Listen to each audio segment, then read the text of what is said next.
So today I'm going to talk about like the rise of the period. It's called different names. They usually call it the Hellenic Age, which just means Greek age, and the main Greek age, which was the period of the rise of the Greek city-states, was from about 776 to 323 BC. So about a period of like 4.5 centuries, roughly.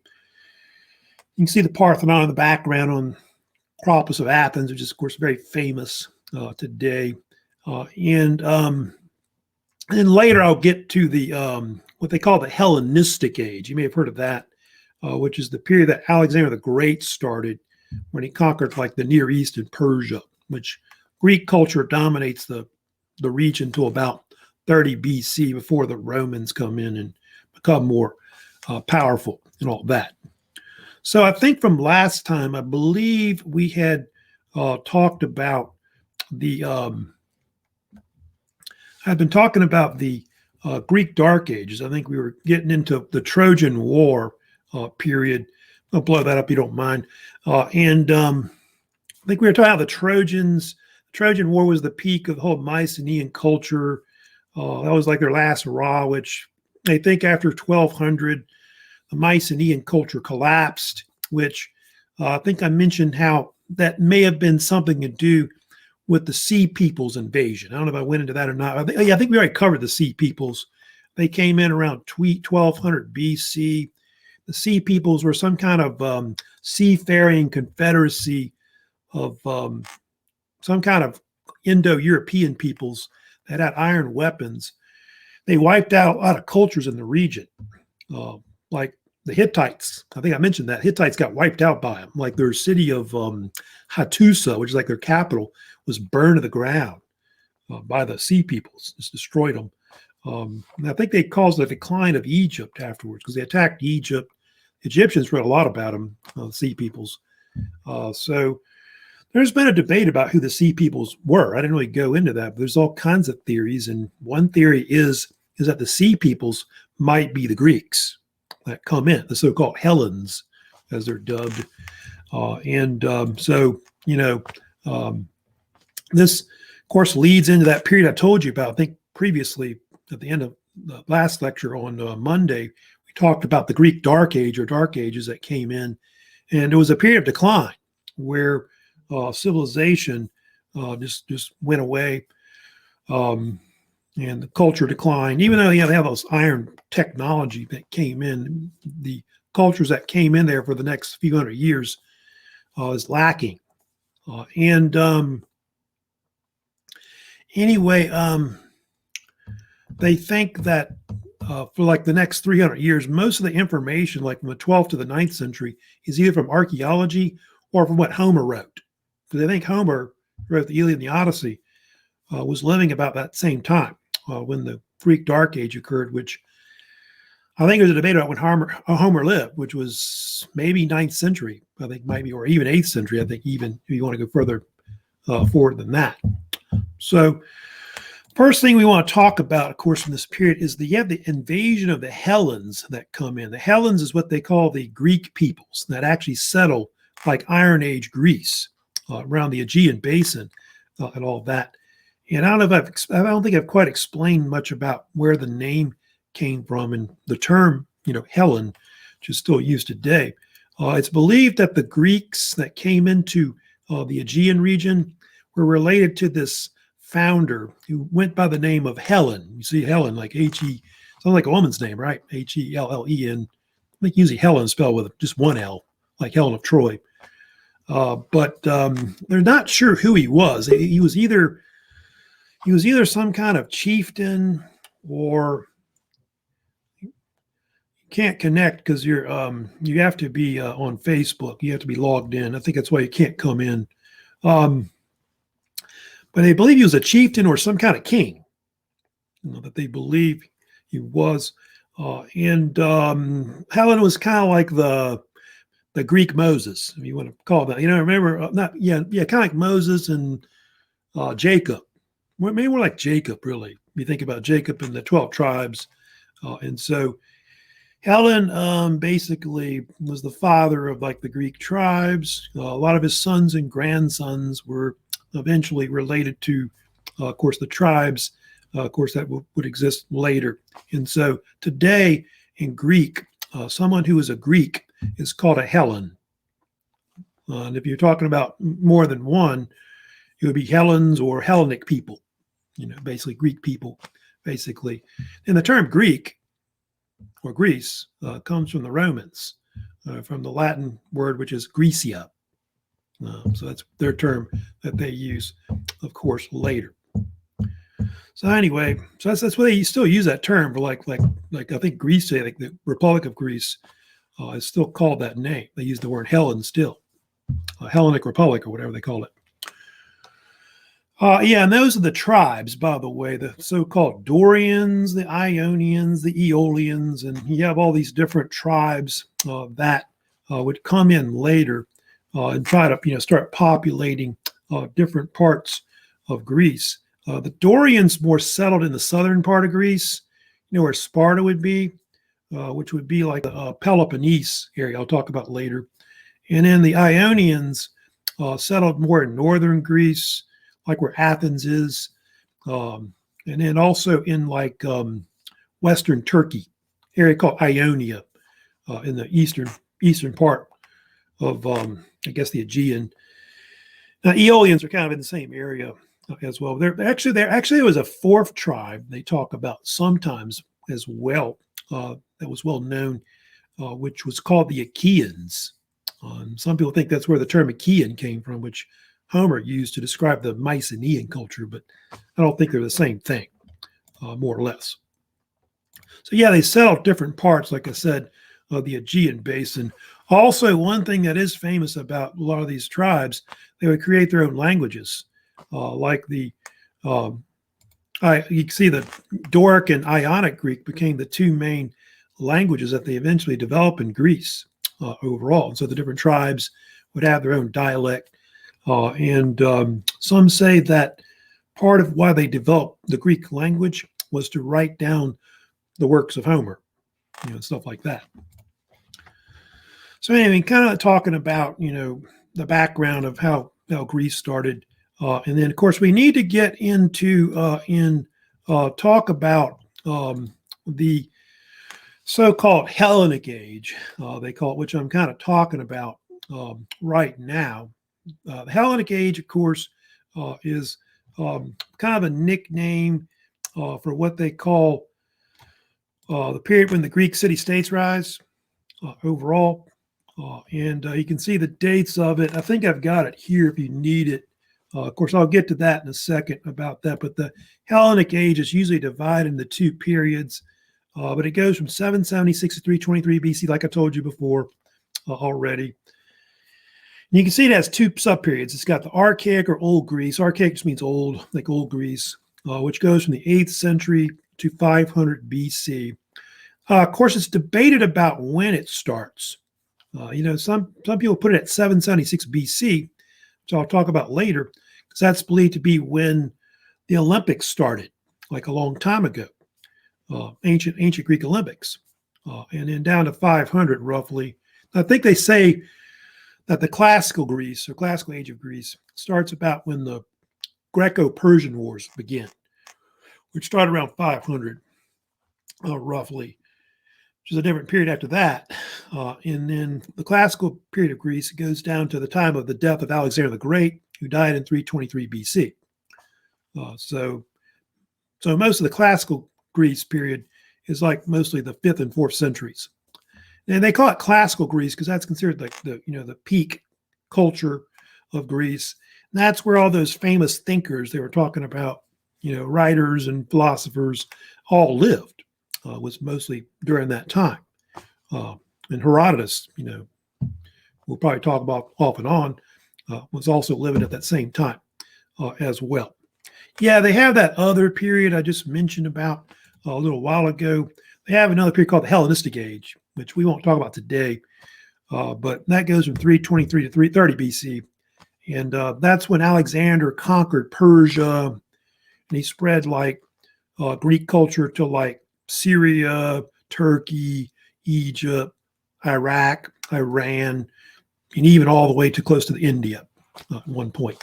So we'll get to that later, but we won't probably. When we'll start on the Macedonians and all that stuff, but maybe at the end of next week I might get to it, possibly.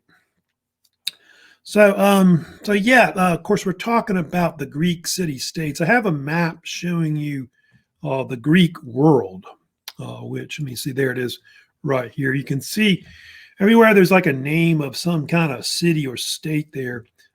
That's all basically various Greek city-states that existed at one point. And there was a lot of them. I don't know exactly what the number is really, but I know there was at least 150 or more major ones that they had throughout the region. And so the Greeks really, didn't have like major kingdoms like you saw before in other states.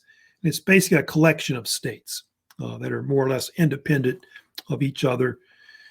They call it a polis, which the word polis is kind of where you get the word police or policy and other similar kind of words today. Politics, the word politics evolved from the word basically polis. And polis is basically, where they get the term civilization, I guess, originally. That's basically their word for civilization or city, more or less. So Athens and Sparta, of course, we'll get more into later, are really the chief ones, which are really the most famous overall that are pretty big. They hated each other. Those two couldn't stand each other. They were big rivals. It's like the Soviet Union versus the United States, that kind of thing, back in those days. And they even fought wars against each other and all that. Now, let me get into and talk about the different parts of a polis, I think, which is right here. So we got the Acropolis and what they call the Agora. Those were aspects of a city-state that was well known. And I think I've got this, where is that, right here somewhere about that. Oh, here it is. Now, they have the Agora. Let me do that one first. I'll go with this one first, actually. The Acropolis, what does it mean in Greek? It means, actually, it doesn't mean high point. It means top of the city. The word polis is the word for city, and Agora means like the top or on top of. And usually most Greek city-states were built on a high point, like on a hill or on a mountain. And it was like the chief civic center, usually of a state, especially dealing with like the religious apparatus. Religious temples were usually built on top of it, like, say, at Athens. And of course, the Acropolis of Athens is really the most famous one that you see today, which you just saw in those pictures I showed you, like you see here. That's actually the Acropolis of Athens, which is in the background here, which is about 400 feet above the rest of the city. So that wasn't just a civic center; it was also used as a fortification as well, like to fortify. And in case of war, they could evacuate to it and hold out against an enemy or something like that. And that's what it was, primarily used for as well. So it was used for different functions, more or less, the Acropolis. Yeah, that's the most famous one, the Acropolis of Athens or Acropolis Hill, they sometimes call it too. But usually each city-state was kind of built on some kind of high point, which is called that. Then they have what they call the Agora, which is something separate, just kind of below that, below the Acropolis. They have it's kind of like a town center, if you want to call it that, or town square, basically. So it's where all the Greek citizens could meet to do anything from entertainment, business, like marketplaces, buy and sell goods, slaves. They put on sporting events. Like I think that's where they had the Panathenea, if you know what that is, which was the kind of like their own version of the Greek Olympics that they would put on that honored Pan and Athena as examples. So it was used for all kinds of things. Let me blow that up. It's kind of similar to the Roman Forum. The Roman Forum, of course,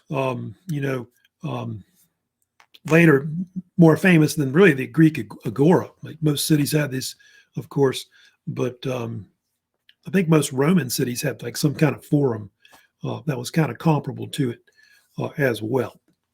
So just kind of talking about the different aspects of a Greek city state and what was there and what each one was kind of used for overall.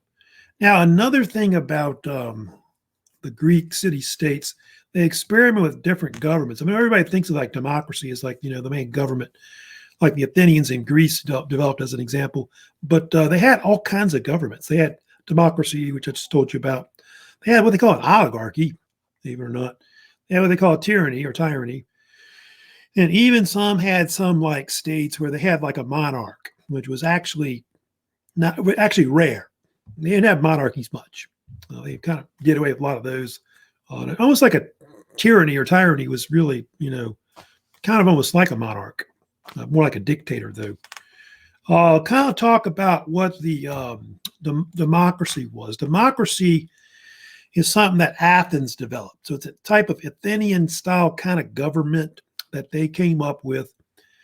And it's where basically all the male citizens of the state would participate directly in the government, which meant they could vote, they could, hold office, magistrative positions that ran the government.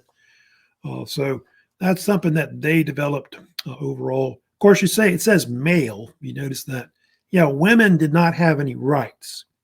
Pretty much Greek or Roman world, really, either one. So I guess the government was kind of like a boys' club, with all the men running everything, pretty much. And I think under a lot of the Greek states, a lot of the aristocrats, the ones that were high up, like in the government and also in society, had most of the power. The word democracy comes from the word demokratia, which is a Greek word, which actually means not ruled by the people, which is what everybody says democracy means. Actually means ruled by the tribes, because if you know about the Greeks, they were broken up in the tribes, like we told you about, right? All the different tribes and all that. I guess they had sub-tribes, stuff like that, like we saw in India or whatever. And now, as they say, ruled by the people. But the word demo or demi, I think, is basically the Greek word for tribe. So that's democracy. And of course, Athenian style democracy, like it said, it heavily influenced modern political democracy. So a lot of countries in the modern world have borrowed greatly from them, like even the United States, the British, and other kind of the French and others have kind of created types of governments like that. Although a lot of in the West went more to representative type democracy, which is more of a Republican kind of government, because direct democracy is kind of difficult. It's more better if it's like a small state where everybody can be involved, and it's kind of hard to do that when you've got a lot of people. That's why they have we have a Republican government instead. So we have representatives that represent us, because we can't have everybody, but everybody can vote and things like that, depending on your age. Then the oligarchy, of course, they've got that too. It's another type of Greek-style government as well, but this one is a type where mostly it's just like an elite group that runs the state, which is usually like maybe people that are like aristocrats or nobility that are in the upper class. Basically, they control everything, and everybody else doesn't have any rights, politically, etc. Of course, the most famous city-state that had that was Sparta. Sparta had an oligarchy, which was kind of weird government. They had like two kings. They actually had two monarchs, but they had like a government that had representative type government too. With people having almost like direct democracy too, but only the Spartans had any rights to do anything politically. And I think even at a certain age. I think under Sparta, you had to be like around 30 or something and older. I think Athens was like that too. There's like an age limit, on what age you can participate politically and all that. Now, oligarchy means ruled by a few, I think is what usually one of the translations means, usually something like that, predominantly. Um, then they have what they call it tyranny or tyranny. This is another kind of government, and this is kind of similar to an oligarchy, but not quite. Usually it's a case where one person's reigning, like ruling over the state, usually from the upper class, like aristocrat or nobility. And usually he rules without a constitution. They might suspend the constitution, even suspend some laws, may even run the state without an assembly. And tyrants tend to be very supportive of the lower classes, like in a lot of these city states. And so they are very popular with the poorer people. They're kind of considered like champions of the poorer people in general. And over time, the Greek tyrant evolved into what they call the Roman dictator, which you've probably heard of before, like Julius Caesar, who was a man of the champion of the poor people as well, just like that. So that's where that evolved from. So the Romans later borrowed that from the Greeks. And of course, the dictators led to the Roman emperors over time. So I guess that's the evolution of tyrant to dictator to emperor. So anyway, it's kind of talking about, the political aspect, of the Greek city-states. But yeah, obviously the democracy is the most famous thing that influenced people today, overall, and still around because of what they did. All right, so the next thing I need to get into too, also on the bottom there, I need to talk about as well the military aspect of the Greeks as well. The Greeks didn't really have too many professional armies. They mostly had civilian-style armies where basically people would participate in defending the city. It was part of their job as a citizen to, fight as a soldier in case a war broke out and all that. And so a lot of cases you'd have regular Joes that would, have to train as a soldier on the side. They might be a bricklayer or some other job, guy that makes pottery, or something like that. But then he's got to train, as a soldier too. So it's almost like National Guard or something like that, like a lot of city-states had. Now, some had professional armies, like Sparta, had a professional army as an example. I think the Macedonians, like in Macedon, kind of developed a professional army as well. But very few of them actually had professional armies and all of that. In fact, Athens developed more of a naval power rather than they had land armies. They had some armies too, but they weren't really, that powerful compared to, say, Sparta's and all that. Now, the Greeks relied heavily on what they call a hoplite soldier. Hoplite is like a type of heavily armed infantry foot soldier who's very, like I said, very armored. They tend to carry round shields, wooden shields that they use to overlap together when they fight together as a unit. They use a combination of spears and also swords and other assorted weapons, maybe javelins and so on as well. And the common formation that hoplites fought in was called a phalanx, which means in Greek battle line. And it was usually a rectangular shaped formation where men were stacked, arm to arm, like real close to each other. And they would use their shield, they would overlap their shields in front of them to protect their front and the guy next to them. And then what would happen is the phalanx, what it would try to do is it would try to push the other, like they were fighting some other, force that's on the field. They would try to push them off the battlefield or to try to destroy them. And literally they would have actually the soldiers in the back of the formation would literally push their backs into the guy in front of them to push the phalanx forward and all that. And they would use spears, like hoplite spears, which are usually about 9 feet, I think, in length. They would use them to stab the guy in front of them. That's basically in the opposing formation. And that's how they would fight. And then if they broke rank from like formation, they would then go to single combat using their swords. I can, of course, I've got pictures showing the different kinds of weapons that they had, and also armor.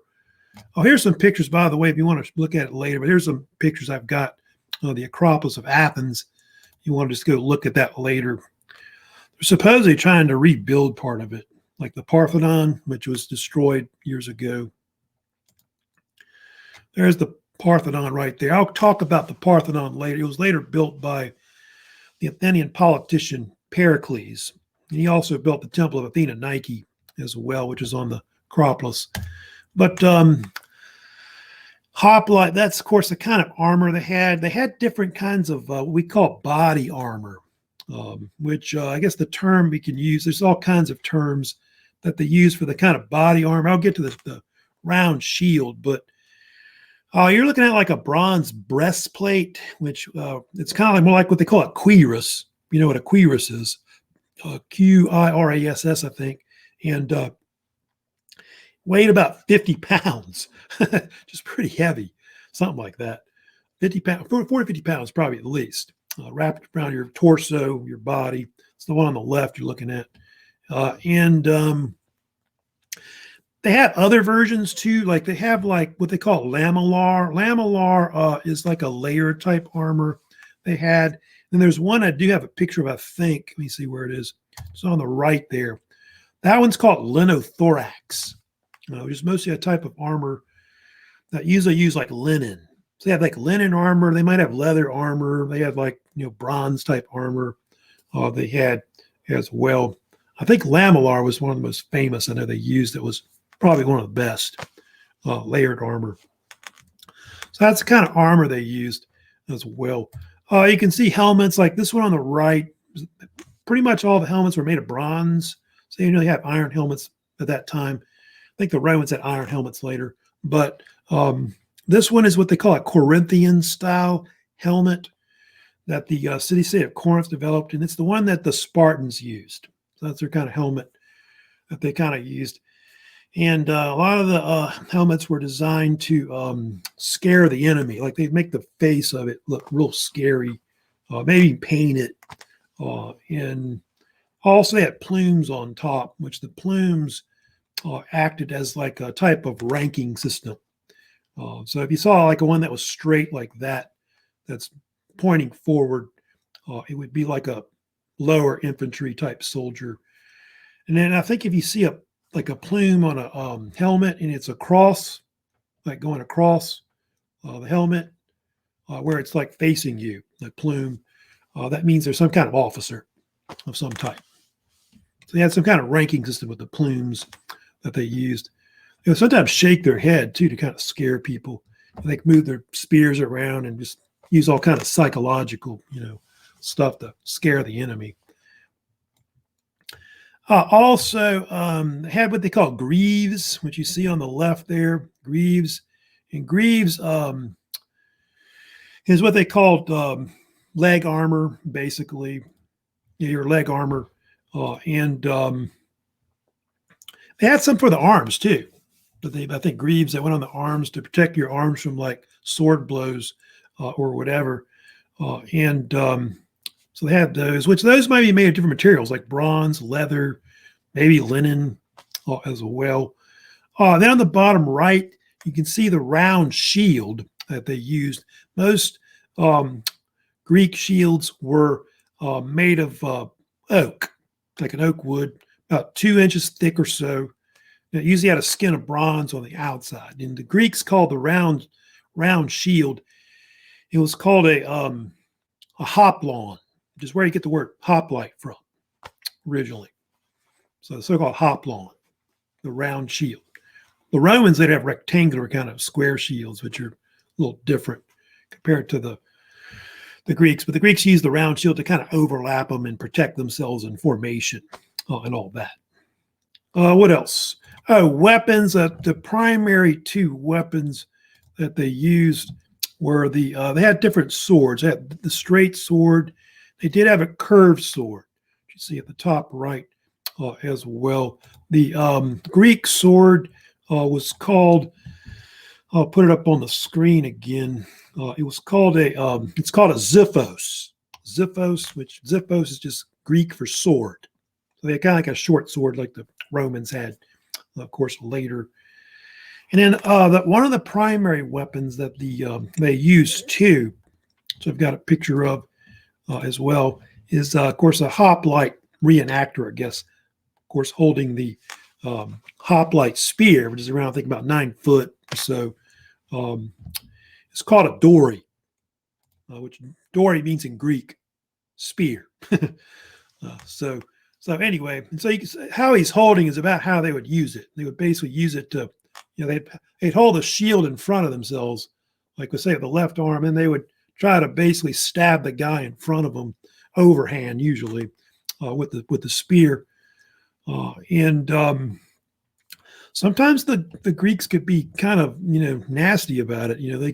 They might stab you in the foot. They didn't have too much armor down there, like your feet and your groin area. You're kind of vulnerable. What was the old joke they used to say that the spear was the lizard killer? They would stab a guy in his balls.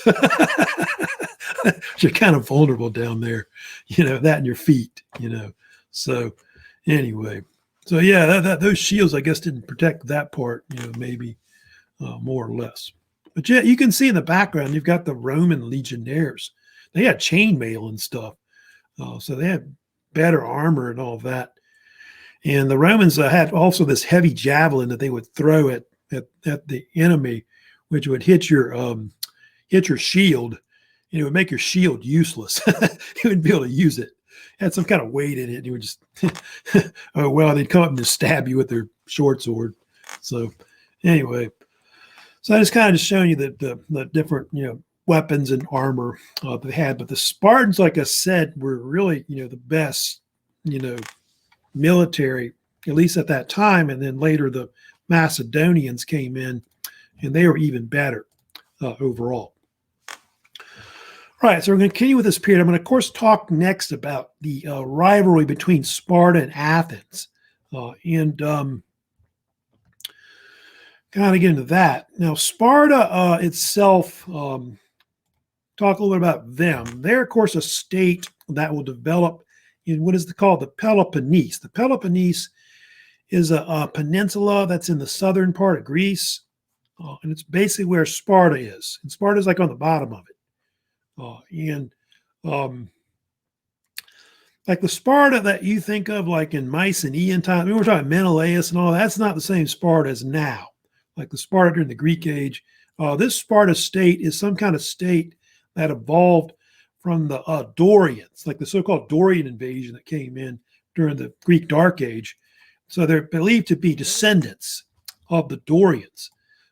And so, yeah, I think they're related to the Dorians and all that.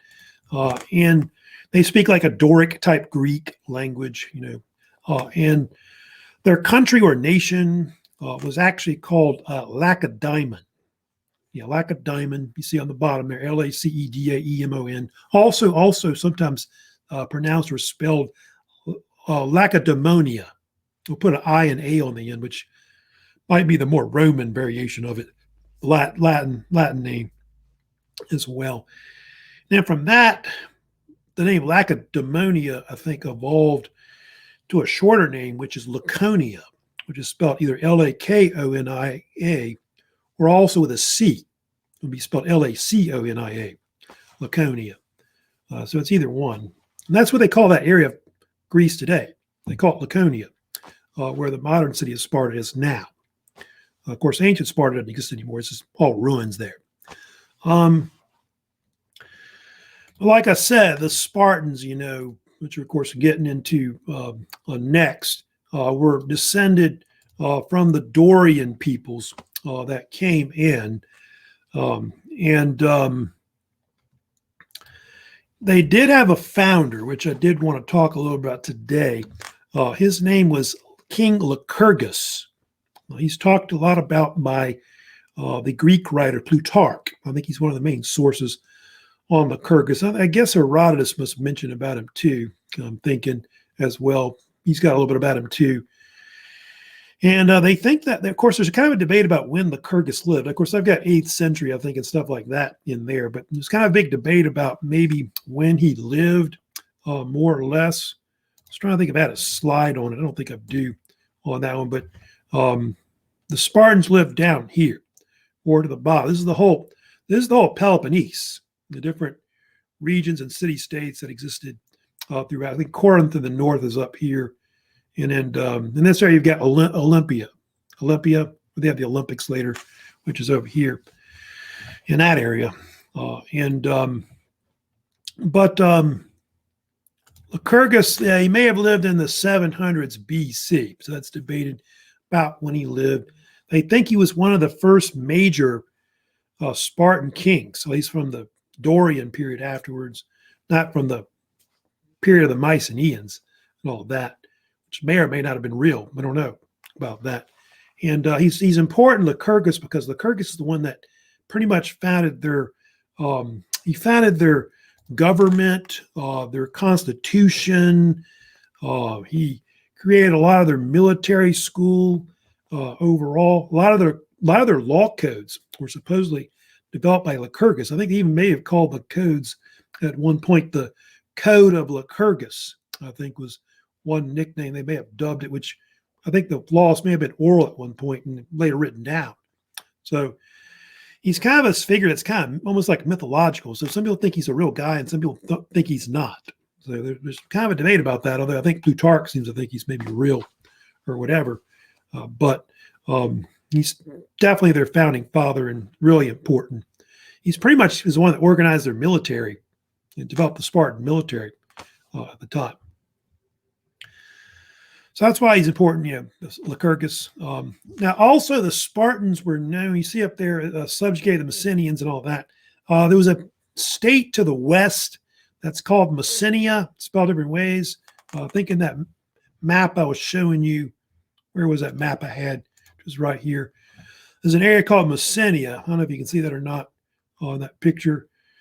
Messenia, it's right here next to Laconia to the west. And there was I guess, different kinds of Greek peoples that lived there. I don't know if there was some left over from the other peoples related to the Dorians or somebody else, but they were eventually subjugated by them. I think some people in Laconia as well. They became like slaves of the Spartans, like agricultural slaves, or some people call them serfs, something like that. They're considered an independent class from the Spartans who they think are maybe not free. And the Spartans called them Helot or Helot. So Helots. So they dubbed them. And they supposedly outnumbered the Spartans, like, I think Herodotus said something like 7-1, some crazy number where there are way more people and all that. And so that was part of why the Spartans had to develop a military the way they did, because they had to kind of always be on their toes because they never knew when they would get overthrown by them and all that. So there's many cases where they had to actually put down slave revolts, where they would revolt against them. In fact, the Spartans treated them pretty badly sometimes. And there's a case where I think when a Spartan soldier was coming of age, one of his things he had to do, which I guess to use stealth or whatever, he could sneak out of his barracks or whatever and kill a Helot without getting caught. So that's something they were kind of known for. So yeah, they treated them kind of badly sometimes, the Helots. But the Helots pretty much did all the real work, like agriculture and so on. The Spartans really didn't do any work. They basically just ran the government and trained for the military. Because it was like basically the Spartans were like a military society. That's all they were kind of known for, is warfare and fighting in battles like Thermopylae and so on. So anyway, kind of talking about the Spartans, I was talking about the famous military academy that the Spartans had. It was called the Agog, which I'll put up on the screen here, the Agog. It's right here, A-G-O-G-E. Agog is a term that means, it's different translations of it, but I believe it means in Greek, it means rearing or to rear. And basically at the age of about 7, Spartan boys were put into the military academy the Agog. They started training for the future as soldiers, warriors. That would be part of the Spartan army as a whole. And if you know about it, the Spartans from a very young age, when like a baby is born, they would inspect it to see if it's going to be a strong baby or not. And if you know what happened, if the Spartans, if they thought a baby was weak, they would take it somewhere and leave it to die. So the Spartans didn't want anybody that was weak, because I think at one point the Spartans only had maybe 8 to 10,000 people at one point that might be fighting as soldiers. So their armies were not that big, but they are very good, of course. Then about the age of that, so they would train they would train for war. The soldier, I guess, educated also in schools until about the age of about 20. Then they would go into Spartan military, and then for the next 10 years, from like the age of like 20 to 30, they would remain in barracks with the other soldiers. So they would fight together, eat together, sleep together, and all that. And even if you want to get married, you could marry like a woman or whatever, but you had to remain in your barracks until you're 30. It's kind of like the Marines, something like that, and all that. Then then around the age of 30, you became what they call a Spartiate, which is what they call a full Spartan citizen. Like those that are 30 and older could then have a right to vote, hold office, and so on. And so you had political power after that. But people that were younger, less experienced, no. They didn't really have any political rights. You're just like a grunt, I guess. And most people stayed in the military until they were like, 50 or 60 years old. It's crazy about that. Let me talk a little bit more. I didn't really go into it, but the Spartan oligarchy, they had 2 hereditary kings that they had, like I told you about. Actually, the sons of the kings were the only ones that didn't have to go through the military training. Everybody else had to, pretty much. The kings were advised by these magistrates. They were called an ephor. You may have heard about them. There were about 5 of them. They usually served like a 1-year term or something like that. They're almost like dictators. They're the ones that probably had the real power over like the monarchy, more or less, because they advised the king on what to do. And the king was like more into like military stuff or maybe religious stuff and stuff like that. They also had a council of elders, which was called the Gerousia. And the council of elders was like it was made up of like ex-kings and soldiers and stuff like that might be on it, or kings that might be on it. Kings were on it, magistrates were on it, and people that were like retired from the military. I think they had like 30 people or so on it or something like that. And the Spartan assembly was called the Apella, which I told you those who are 30 and older could participate, but basically nobody else could. So helots, any foreigner that came to Sparta, you had no rights at all. So Sparta was not an open city to go there, compared to say Athens, which of course I'm going to talk about next. Athens, of course, was a totally open city, open culture, big influence, of course, on people and stuff like that.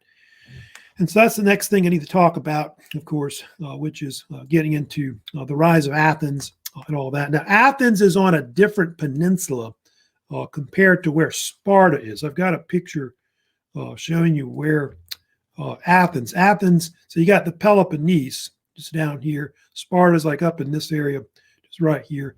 Athens is on a little peninsula called Attica, which is right here. Kind of sticks out into the Aegean. And it's about 1,200 square miles. That's how big the area of Attica is, roughly.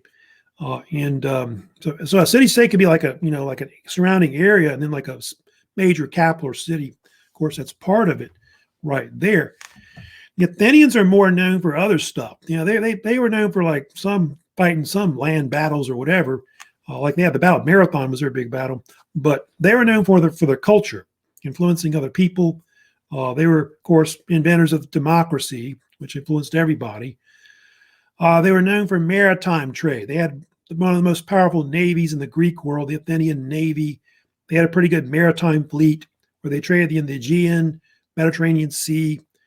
They were known for exporting olive oil. That was one of their big commodities that they sold to people. And later, it led to the rise of their the so-called Athenian Empire that would come later. And their name, probably heard about this before, but their name for the goddess Athena. That's their patron goddess. So that's where the name Athens comes from. And she, of course, was the daughter of Zeus, one of his daughters. So she's the goddess of war, mostly, but she's also a goddess associated with like wisdom and knowledge and culture and the arts. And they say that she's the mother goddess that gave the world the olive tree. Supposedly it first grew on the Acropolis. They started using that to make olive oil out of it. And of course, it's used as a fuel and used as a food source and all that. Still used today, olive oil. So now let me get into it, of course, about Athens. Now, Athens as a culture is more known for its politics. And that is a big thing we'll get into today, which is, of course, Athenian democracy. So, of course, like I said, they invented and totally influenced the world as a whole. They think democratic reforms or changes started in the 500s BC, which would make that in the 6th century BC. They believe before that Athens was either ruled by kings or ruled by tyrants. That rule, like I'll get to Draco, who I think was a tyrant that ruled sometime in the 7th century. As an example, they had this ruler that came to power who was named Solon. Solon was a Greek politician and aristocrat. And he became a famous Greek magistrate that would run the country, run the city state for 30 something years, like 35 years. He was in power, Solon. And Solon was what they call an archon. An archon was what they called a type of Greek magistrate.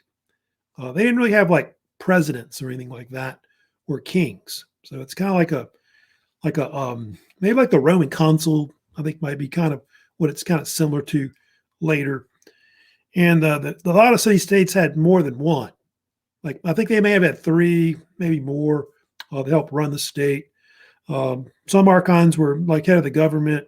Some were like generals, like they ran the armies. And some were even like high priests as well. And so Solon was known for a lot of his reforms. I think I've got a picture of Solon. Where is Solon? Which I'll put up on the screen. I know I've got a picture of him somewhere. There he is right here, Solon. So yeah, he's the one that laid the foundations of Athenian democracy. So they kind of see Solon as being the father of Athenian democracy overall. And Solon came in at a time when Athens was, like I said, it was mostly reigned by tyrants that were in power. And a lot of the laws that they had on the books were very strict. They had this guy, where is it down here, named Draco, who lived in the 7th century, who was a Athenian tyrant. He had these so-called draconian laws, which you may have heard of. And draconian laws are kind of like laws which are strict. It's kind of like now what's going on with the coronavirus, where can't do this and can't do that, right? That kind of stuff. It's kind of like the same thing. People sometimes use that term. Oh, these are draconian methods they're doing. And so it's kind of like that. So I think under the draconian laws, capital punishment was used for everything. It didn't matter what it was. Like you stole something, they put you to death. Adultery, they put you to death. And so anything. And so Solon came in. He started adopting more democratic laws. They got rid of pretty much capital punishment for everything except murder. They still kept it for that. But everything else, you weren't put to death for like theft and things like that. Also, Solon was their great lawgiver. He's the one that created the Athenian Constitution, which means the main government, its courts, its laws, also its assemblies. So they think he's the one that pretty much created everything overall. He's one of several Greek politicians that were considered fathers of Athenian democracy. I think Solon, Cleisthenes, and Pericles are the 3 big ones overall. Oh, one more thing. It says on the bottom, he divided Athens into 4 social classes. That's something that Solon did too. He divided the population of Athens into 4 social classes. They had the upper class first, which was comprised of aristocrats and knights. A lot of the aristocrats usually were in control, like they were the generals that would usually control like the top officers in the army. And the knights below them were kind of like cavalry, basically. So basically those ones that made up the aristocrats or nobility, I guess.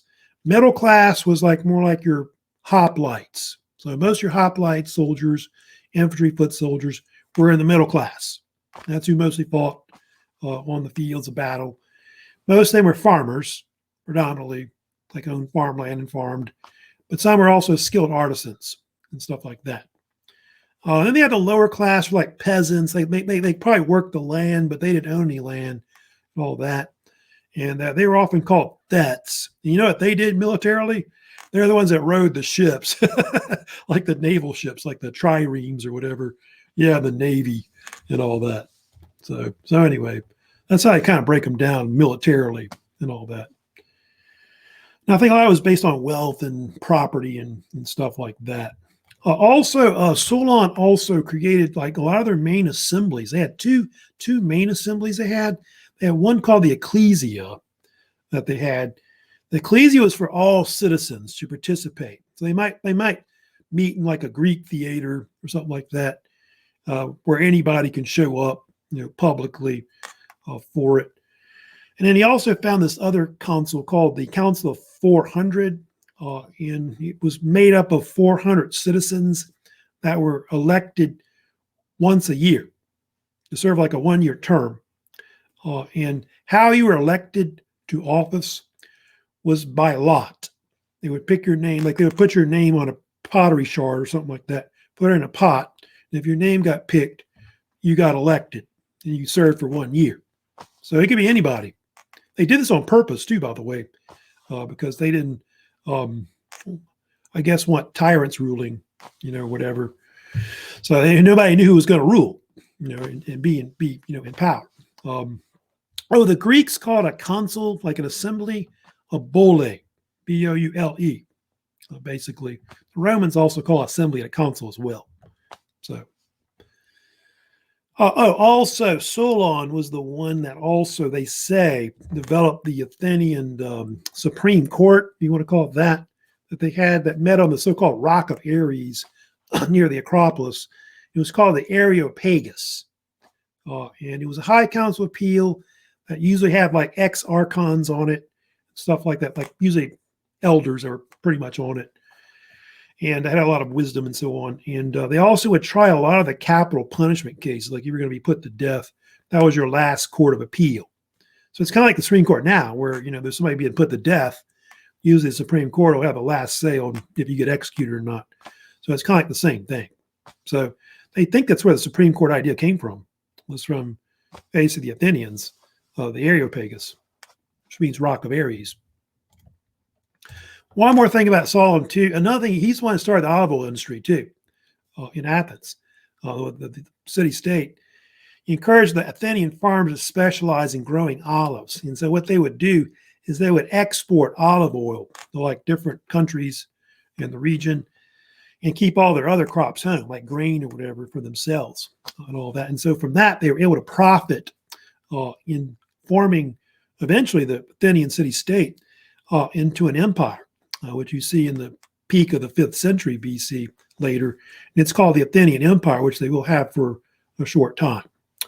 So, and that empire will be a rival state to what is the Spartans. And they actually get in a war together, which is called the Peloponnesian War. And of course, it ends up being one of the major factors that leads to the end of the Greek city-state period. I've got a few minutes. I can go ahead and review, since we won't have, I guess, another lecture later, at 1 o'clock. I'll go ahead and review what we covered today, and that'll be it for today. So if you have any questions, let me know now or later, about this lecture today, because next week I'm going to get more into like the Greco-Persian wars and talk more about Greek culture later. So it says, what people invaded Greece during the Greek Dark Ages that began around 1200 BC? That was the Hellenes, the so-called Greek peoples that came in that were related to that king or chieftain, whoever he was, called Hellen. And they had different tribes that settled throughout Greece in the Aegean basin, which were the Dorians, the Ionians, and Aeolians were the main ones that came in. But the Dorians and Ionians were the ones that were the most famous because they developed the Ionic and the Doric Greek. And I think you may have seen that video where they talk about the different columns they developed, which are interesting. Ionic column, Doric column, etc. What is the Greek name for the city-state that emerged around the 8th century when the Olympics began, maybe 776 BC? That was the polis. And the plural word is poli, you want to know, which is Poleis. You're talking about more than one. So a polis. While the Acropolis and Agora in the Greek city-state, the Acropolis was like I said, the high point or top point of the city where city-states were built on top of like a hill or mountain. And it was usually a civic center that was used for like religious purposes like temples, and also was a fortification as well. Agora was like the town center, town square. It means assembly area or something like that, translation-wise. And so that's where all the business of the city-state took place, whether it means markets, baths, games were put on. It's also where they had all their assemblies that we talked about. What types of government did the Greeks develop? I told you mostly the two main ones were the democracy and oligarchy. Democracy was a kind of government where it was, run by the male citizens, all of them. And then oligarchy was like a type of government where it was ruled by just an elite upper class, like nobility, aristocrat. Athenians was known for democracy. Sparta was known for oligarchy. And I'll tell you that some of them even experiment with tyrants or tyranny type governments like Athens had at one point.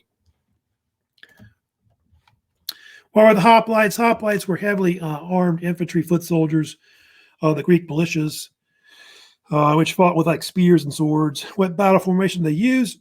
They used the Phalanx, which was a rectangular shaped formation of men, like in formation, that fought close to each other with overlapping shields. What types of weapons did they use? Weapons were like the dory, the hoplite spear. They had the xiphos, which is the hoplite short sword. Armor were like different kinds of cuirass or body armor. Toys like lamellar, lenothorax was popular as well. They had greaves for your legs and your arms. And then don't forget about the round shield, the wooden shield, of course, called the hoplon that they had. And of course, bronze helmets. What peninsulas did Sparta and Athens develop in Greece? Sparta developed on the Peloponnese. Athens developed on Attica. So they're kind of not in the same area. What was the name of the ancient region where the Spartans developed in southern Greece? It's called different names. They call it Lacedaemon or Lacedaemonia. And the modern name today is Laconia. They call it now. But Lacedaemon was like what they called their country. And then Sparta was like a city. Sparta was a city or capital of it, I guess. Who were the Helots or Helots? They were these agricultural slaves or serfs that did all the work for the Spartans. They were believed to be peoples that the Spartans subjugated that may have been in Messenia and maybe part of Laconia. They were treated very poorly and they heavily outnumbered the Spartans, like I talked about. Who was King Lycurgus? Lycurgus was the founder of the Spartan Dorian state that would be created. And he was one of their first kings that developed the military, the government, and pretty much their constitution and laws. Plutarch writes a lot about him. The Agog was what they called the Spartan Military Academy. What was Athens famous for? The city-state? They were known for their Greek culture, democracy, maritime trade, naval power. Of course, they were famous for selling a lot of olive oil to everybody. That was their big commodity. Excuse me. These are kind of together, but why was the Athenian politician so unimportant? He was the one that established the first democratic reforms in the country, in Athens overall. These included like democratic laws, constitution, the court systems, the assemblies. All those were created by Solon who was a Greek archon, type of Greek magistrate that ruled over Athens. Solon lived in the, I told you, in the 6th century BC. What are some assemblies, courses founded by Solon that's important? They had the Ecclesia, which was the main assembly for all male citizens to participate. They had the Council 400, which was later adopted, which was the main assembly that they established for ruling the government, really more or less, which included 400 representatives that were handpicked once a year. And then he also created the Areopagus. I don't think I talked about these other things here. Pisistratus. I don't know worry about Pisistratus as much, but that's not really in the study guide, I don't think. But Pisistratus was a famous tyrant that ruled after Solon was exiled in the 6th century. If you study about tyrants, tyrants ruled over Athens till like 510 BC. And I think Pisistratus had like 2 sons. I wouldn't worry about it, but they were named Hipparchus and Hippias that reigned as well. So almost like a tyrant could be almost like a hereditary thing, or it could be passed down. Oh, I didn't talk about Cleisthenes. I forgot to talk about him. But Cleisthenes was a 6th, 5th century Athenian politician. He was also an archon. He was also considered to be the father of Athenian democracy as well. He was known for his reforms. There's 2 big things that he did the most, which I don't have notes-wise. I think I've got 2 things I can kind of give you real quick on that because I forgot to do that one. But where is it on that one? He was actually a brother-in-law of Pisistratus, but he's the one who established the ostracism thing. I don't know if you know about the Greeks, but the Greeks would ostracize people if they thought you were a threat to the state. They think maybe that Solon may have been ostracized, but they're not sure. But they could ostracize people for like a 10-year period if they want. And then Cleisthenes was also known for developing the Council of 500. He kind of expanded it and went from 400 to 500 representative type democracy. And they consider that one to be one of the first major examples of a democratic assembly because it was based off of equal representation, which most democracy is today, is done that way. So anyway, kind of is talking about Cleisthenes. So yeah, Solon, Cleisthenes, and I'll get to Pericles. We don't have him yet, Pericles, but those 3 are really considered to be the so-called fathers of Athenian democracy. I think I'll talk about Pericles later, probably in the next lecture. I want to say next Monday and all that. So that's pretty much it lecture-wise today. Next week, like I said, I'm going to continue talking about the Greco-Persian Wars. We're going to get into how the Persian Empire tries to invade Greece under kings like King Darius the Great, King Xerxes the Great. I probably will have an assignment on that coming up too, which will probably be on a video, which will be on that period. So I'll talk about that later about that. But before I go, have a good one. Don't forget about certain assignments due I told you about at the beginning of this lecture. So I have been sending out reminders. I already sent out reminders this morning, I believe. So that's going to be it today. I am going to, of course, later put up this lecture onto my YouTube channel. So I'm going to put that up for y'all about that. So that's it for today. Hope y'all have a good weekend coming up later this week. And so that's about it. Oh, by the way, don't forget vocab is due this week. I think I've been sending announcements about that too, but your vocab is also due this week. So start posting like that, of course, in the speed grader for me to grade. So that's it for today. A little longer lecture, I guess, but y'all take care. So no lecture at 1 p.m., of course, like I said.